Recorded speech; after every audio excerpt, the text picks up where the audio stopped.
Kitchen मधून आज आपणास नागलीचं सत्व दाखवत आहे।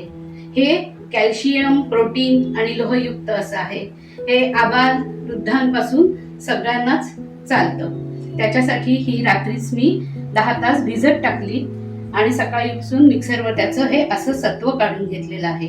त्या सत्वासाठी हे काजू, बदाम, थोडंसं सुकं खोबरं, गूळ आणि दूध आणि तूप, वेलची हे सगळं साहित्य घेतलेलं आहे। आता मी पाणी गरम करत ठेवत आहे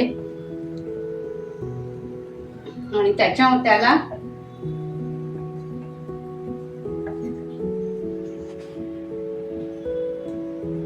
त्याच्यामध्ये हे सत्व ओतत आहे आणि हे सतत हलवत राहायचंय। आणि हे 1 वाटी दूध आहे तेही मी त्याच्यात मिक्स करते आहे।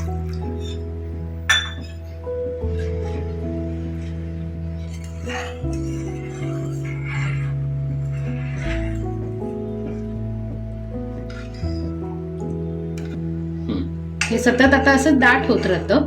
त्याच्यामध्ये आता हा मी अर्धा वाटी गूळ घेतलेला आहे तो टाकते आपल्या चवीप्रमाणे। कोणाला गोड जास्त लागतं, कोणाला कमी, त्याप्रमाणे मी हे टाकलेलं आहे। नंतर बदाम आणि काजू यांची पूड केलेली आहे ती टाकते आहे। थोडंसं खारीक आणि खोबरं हे पण मी घेतलेलं आहे तेही याच्यात टाकलेलं आहे। आणि आता हे सगळं असं हलवून घेते।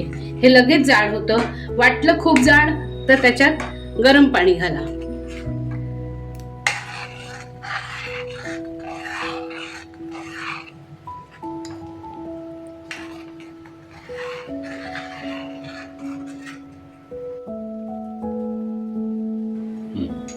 आता त्याच्यामध्ये अर्धा चमचा वेलचीची पूड आणि 2 चमचे तूप टाकते।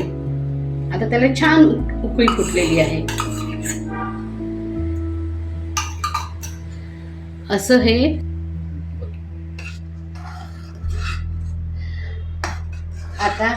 आता हे सर्व केलं तरी चालेल। कारण कोणाला जर जास्त घट्ट वाटलं तर त्यांनी थोडंसं दूध घातलं तरी चालेल। असं हे प्रोटीन युक्त सत्व माझं तयार झालेलं आहे। तुम्हाला करून बघा, आवडलं तर मला शेअर करा, कमेंट्स करा आणि सबस्क्राईब करा। असं हे सत्व खाण्यासाठी आपल्याला तयार आहे।